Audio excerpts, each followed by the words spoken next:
Hello, everybody, and welcome back to another installment of Goosebumps Podcast Can Be Murdered. I'm your host, Bumps in the Night, and tonight I'm joined with two other co-hosts. I'm joined by the Grinch.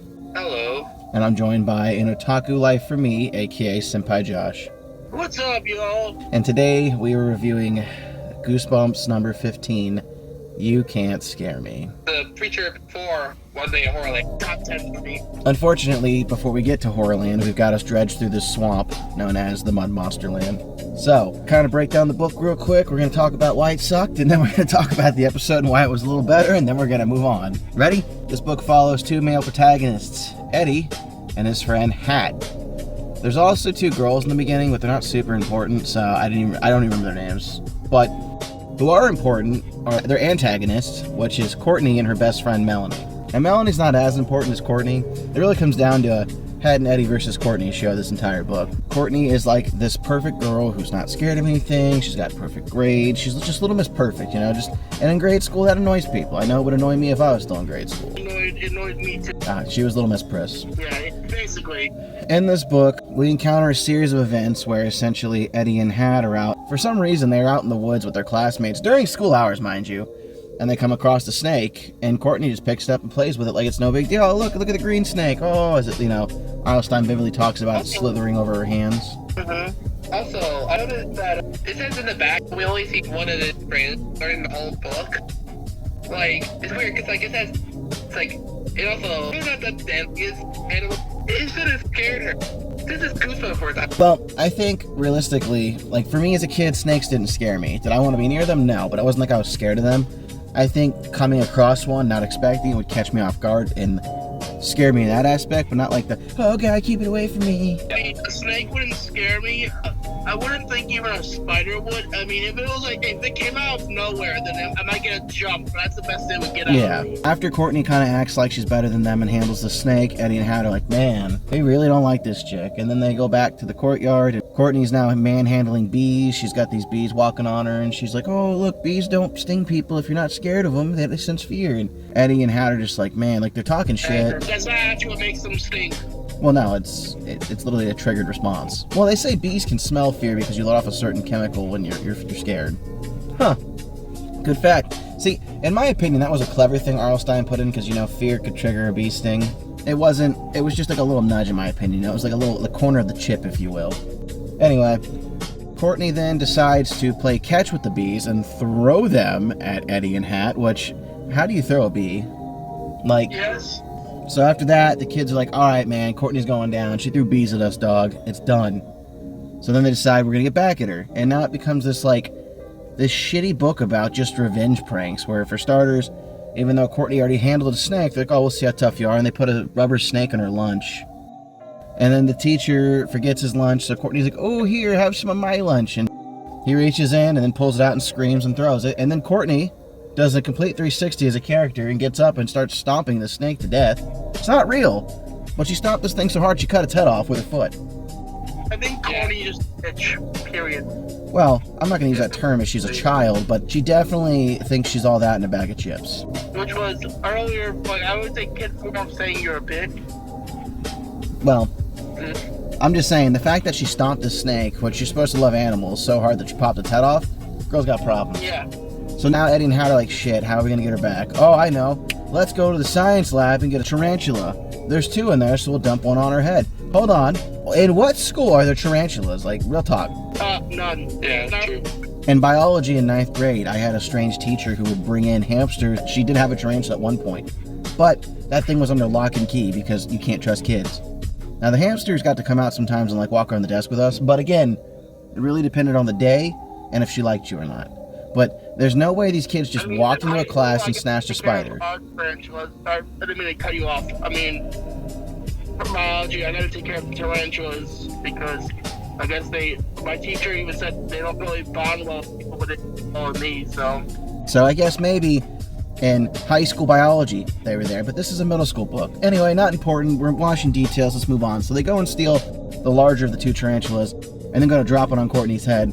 But of course, doesn't work because, she's got plot armor and it lands in her best friend's hair and the best friend freaks out and Courtney saves her, So the whole day goes by and Eddie and Hat are feeling pretty miffed that they didn't get her. They wanted to scare her really bad. And then They bump into the older brother of one of the two of them who's shooting a documentary, like for his film class, on the town legend, which I would have liked to have known more about the lore prior, but whatever. Yeah, me too. They start talking about, like, the town was originally founded and there was rich people and there was poor people, and the poor people had to go live, like, at the bank of the river. One day there was, like, a flash flood and all the poor people got swept underwater and covered in mud and just kind of, like, pulled down. So they died. Here's the best part here. Once a year, every full moon, which, I mean, I'm not an astrologist, but I can tell you for a fact there's more than one full moon a year. True. But once a year on a full moon, I think a blood moon would have been smarter, something like that, you know, or a harvest moon. Once a year on a full moon, the mud people rise up and return. So then it clicks. Eddie and Hat are like, oh wait, she said she believes in monsters in our social studies class. Because her uncle told her monsters are real, she believes it, and they're going to play on this to get her back. They're like, okay, we'll use the mud monsters to scare her. Which then kind of puts us in the final arc of the book, where essentially Eddie and Hat and their brother get some friends. They all dress up as mud monsters, and they lure Courtney down to where they're at. But the real mud monsters actually show up. Yeah, so they do dress up as mud monsters. I feel like some of them are kids, so if they wanted to scare Courtney, shouldn't they wear stilts to be more... Or something, like... Again, this is a harebrained scheme from a child. Why did you scare her big brother to push her down? Because they're not looking to cause harm, they just want to scar her emotionally. Oh, you know what the pushing is for not ain't gonna hurt him that bad. Depending on how hard they push him. Like, if you just like the big brother had like a big brother and scare the shit out of him, like, you know, give him a little, like, give him a little mean face. That's all you gotta do. We have different tactics, that's all I'm gonna say. So, while they're prepping, Courtney stumbles across them, and then the real mud monster shows up. And then, instead of being scared of it, because nothing scares her, she, like, starts talking to it, and she talks to it for so long that the sun comes out, and this thing literally hardens. I feel like you said that two ways, this book, for some reason. The way you said, when the sun comes up, it got hardened. Like, I feel like people can tell you that two ways. I'm listening. I'll rephrase it. When the sun finally comes out from the clouds, the mud monsters dry and harden. Okay, that's more better. She literally talks it to death, more or less, becomes a statue. And then you'd think that'd be the end of the book, you know, like, okay, Courtney, she's unscarable, the end. Well, now it turns out we get like a 2-week jump ahead where she's running around telling everybody, like, oh, see, I told you mud monsters were real, I defeated them. Meanwhile, Eddie and Hat haven't left their house in like weeks, so, because they were scared of the mud monsters. Again, I feel like it was a really cool concept, and I feel like I said this on the last time we reviewed this on another podcast, Josh. Quote me here. I feel like we wasted a monster here. No, you did. You are definitely 40 years from the last podcast. It was definitely a waste of time. The mud monster is cool in its inception. The problem is, it's just not, it was wasted. Yeah, it was trash, dude. Yeah. Like, for once, like, it would have been nice, like, okay, if in the end, like, she actually was scared. Will you ever shut up, lady? Is probably what it's thinking. I guess maybe it still had its humanity deep down because it was able to be, like, polite enough to wait for her to stop talking, but... I know shit. Also, I have a question. Sure.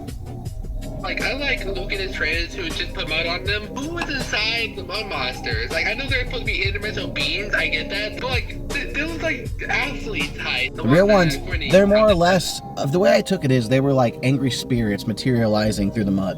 Oh. Think of it like the mud is possessed, if you will.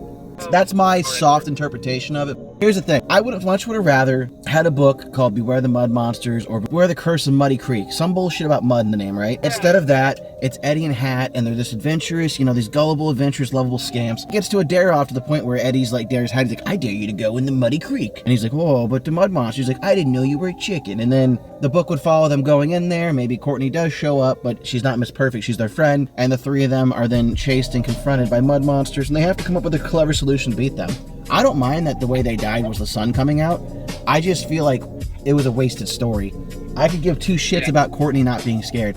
Give me the monsters. I will give a difference. I think she should have been scared. Like, listen, a girl her age should have been scared at least at one of the three things that happened. Also, by the way, I feel like the monster hasn't shown up until like the last third of the book. Like, literally. I would have been satisfied, and this is too dark and never would happen, with either one, the ending that they scared her so bad she like went into a coma or died, or just like she stopped talking. Like it scared her into a new state of person. Or real talk, the mud monsters ate her, and like she disappears. Like she's just gone. There's no trace of her because she got pulled into the mud, right? Amazing. That would be so cool. Werewolf of Silver Swamp. No, because this is more dark. Like, let's say Eddie has a character trait where he lies a lot. Like, his whole thing is he tells tall tales. So, he's telling everybody that the mud monsters got her, but realistically, they think he had something to do with her disappearance. So, like, that kind of... I would have preferred her just to be defeated, but, like, it didn't have to be weird. I just... was not a great book. The concept, kind of dumb. The monster, awesome.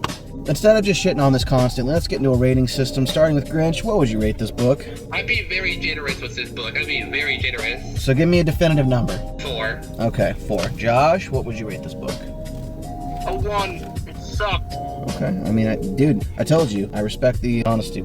Alright, so a 4 and a 1. Personally, I think this book was pretty dog shit. I'm gonna give it a 2. That's a 7. Yeah. This book scores a rough 2.3. We're gonna round down. This book scores an average of a 2. So this book failed. Big surprise.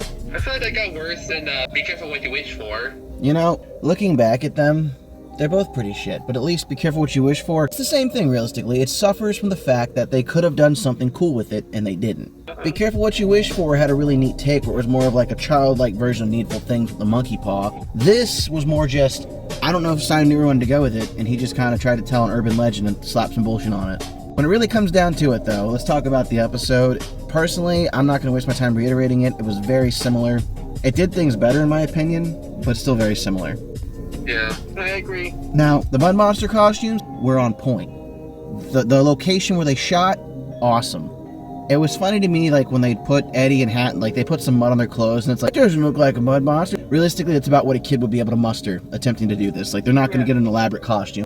Yeah, I noticed something. In the book, Eddie and his friends survive, but in the episode, it's like very vague. Like, it just stops in a freeze frame with the monster behind the two boys. Yeah, it pops up to get them. And personally, to me, that's also neat. Because again, it's a dark twist ending. Did they survive? Did it get them? Who knows?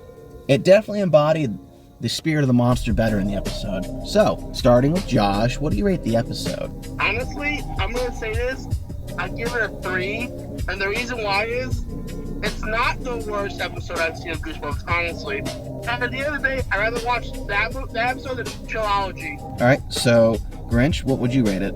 Probably like a 6, because like I like the book where it's like, what's the whole point of the monsters? At least the monsters were more scary in the episode than they were described in the book. Okay, I'm gonna give it a 4. I thought it was okay. I'm glad it was a 1-parter. Could you imagine if they dragged this shit out into a 2-parter and wasted an episode? Oh dear God, no. It comes down to a 4.3. We're gonna round that up to a 4. It's a higher F.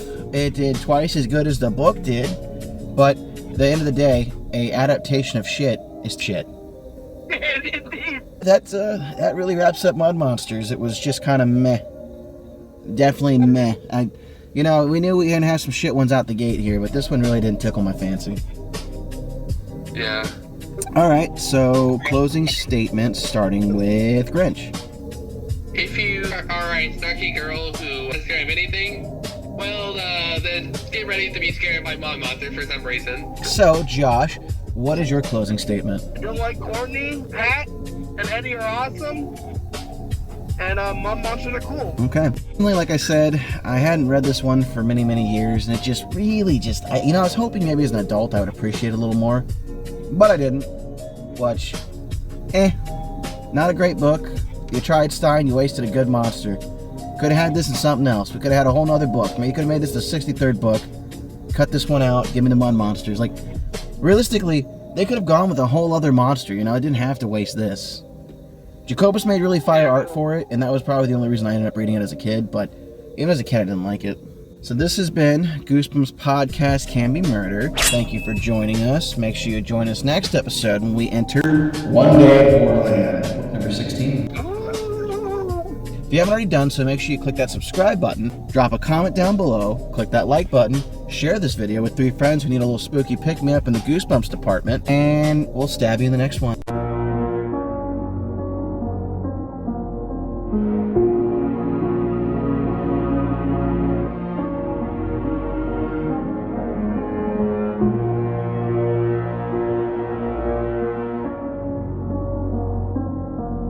Bye.